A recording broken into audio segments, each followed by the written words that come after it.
memprovokasi umat Islam untuk membenci pemerintah dan menganggap salah ulama lain selain ulama di kelompoknya. Abdul Somad semakin mendekati ciri-ciri kaum Khawarij pembunuh Sayyidina Utsman dan Sayyidina Ali.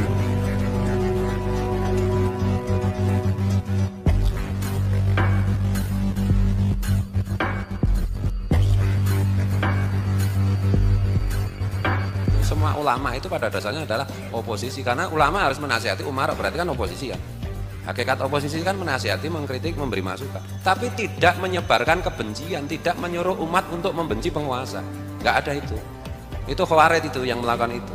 Ini kabarnya COVID mau datang lagi, bawa emaknya, namanya Omikron.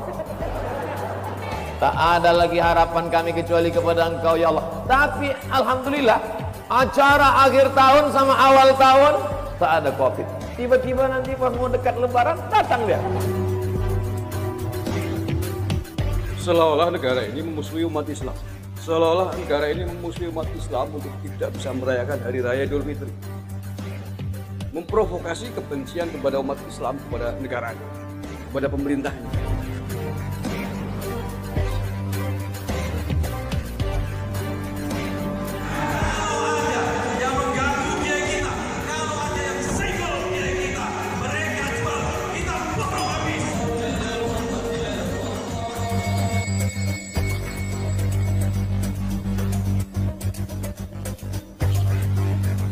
Abdul Somad, Ustadz Bani Kadrun ini kembali membuat ulah dengan menyebarkan narasi seolah-olah pemerintah saat ini begitu memusuhi umat Islam.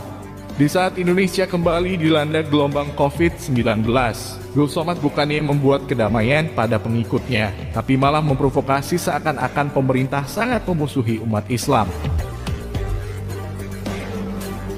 Saat ini kasus positif COVID-19 semakin meningkat. Peningkatan yang terjadi cukup tajam dan dalam waktu singkat kasus meningkat cukup besar dan berkali-kali lipat. Dalam ratas hari ini, Presiden mengingatkan kami semua para pembantunya agar terus menerapkan prinsip kehati-hatian akibat lonjakan kenaikan kasus ini. Untuk itu, pemerintah hari ini terus memonitor jumlah pergerakan kasus konfirmasi secara harian. Saat ini kita menghadapi lonjakan kasus harian COVID, utamanya varian Omikron. Dan kenaikan ini diperkirakan masih akan terus meningkat dalam beberapa minggu ke depan. Acara akhir tahun sama awal tahun tak ada COVID. Tiba-tiba nanti pas mau dekat lebaran datang dia. Narasi Abdul Somad yang mengatakan tidak ada COVID yang melanda selama acara awal tahun dan akhir tahun, namun tiba-tiba datang kembali pada suasana mendekati lebaran, adalah jelas bentuk provokasi Abdul Somad kepada pengikutnya untuk menggiring opini seolah-olah pandemi ini hanyalah rekayasa pemerintah untuk mempersekusi hari raya umat Islam. Padahal pandemi ini bukan hanya melanda Indonesia saja, namun juga melanda seluruh dunia. Di awal bagus dia selamanya. Tapi di endingnya ini kurang ajar menurut saya. Seolah-olah penanganan COVID yang terjadi akhir-akhir ini, seolah-olah apa yang disebut dengan fenomena Omikron atau mutasi dari COVID-19 yang baru ini adalah sebuah dagelan, sebuah rekayasa. Padahal ini terjadi tidak hanya di Indonesia, tetapi di hampir seluruh negara. Ini agak keras nih, karena ini sudah kelompok itu sudah cenderung menjelma menjadi Khawarij, saya khawatirnya itu. Semua dibusukkan. Itu Khawarij itu yang melakukan itu.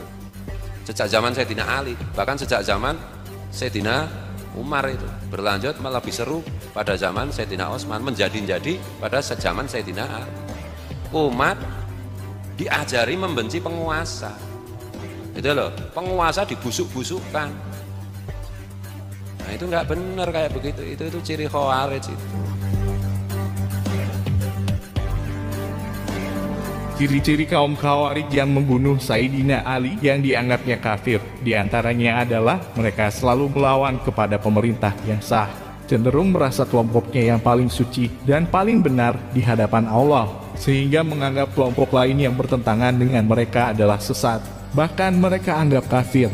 Dan lihat saja kenyataan kelompok Bani Kadrun saat ini. Mereka sangat mudah menyesatkan, bahkan mengkafirkan kelompok lain yang bertentangan dengan kelompok mereka. Menuduh ulama di luar kelompok mereka adalah ulama masuk yang sesat. Abdul Somad sebagai ulama mereka pun juga sangat jelas memiliki ciri-ciri kaum Khawarij tersebut. Selain dia selalu melawan apapun kebijakan pemerintah, Dul Somad juga tak ragu mengatakan umat Islam dan ulama di luar kelompoknya adalah ulama suk yang sesat dan tidak boleh diikuti. Lihat saja ketika Dul Somad mengatakan ormas terlarang FPI merupakan umat terbaik karena mereka merasa paling amar ma'ruf nahi munkar. Dul Somad tidak menyadari jika kaum Khawarij semboyannya juga amar ma'ruf nahi munkar seperti yang mereka gembar-gemborkan. Ngajak puasa banyak, ngajak puasa Senin Kamis, ngajak umroh lagi lebih banyak. Tapi yang mengajak amar ma'ruf nahi munkar, FPI, Allahu Akbar. Allahu Akbar. Maka ketika engkau ikut dalam kelompok ini, engkau sedang menjadi salah satu dari umat yang terbaik. Nah itu nggak benar kayak begitu, itu ciri Khawarij itu. Khawarij itu orang yang keluar dari barisan Rasulullah. Dan Khawarij itu selalu mengatasnamakan amar ma'ruf nahi munkar, selalu. Udah loh, lawang amar ma'ruf nahi munkar itu apa definisinya nggak tahu. Metodologinya bagaimana, sistemnya bagaimana, belum mempelajari. Loh kau sudah kowar-kowar, ya membuat kerusakan.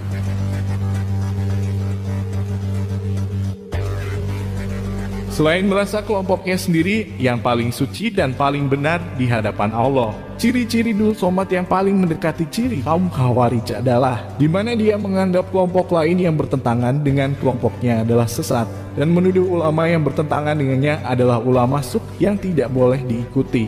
Kita masih ingat betul di mana Dul Somad menuduh Banser NU saat ini telah dimasuki liberal dan mengatakan ulama yang harus diikuti warga NU hanyalah ulama yang dia sebutkan, yang sebenarnya ulama-ulama itu adalah dari kelompoknya sendiri, yang tergabung dalam NU dengan embel-embel garis lurus, yang sebenarnya hanya alat untuk menghancurkan NU sendiri.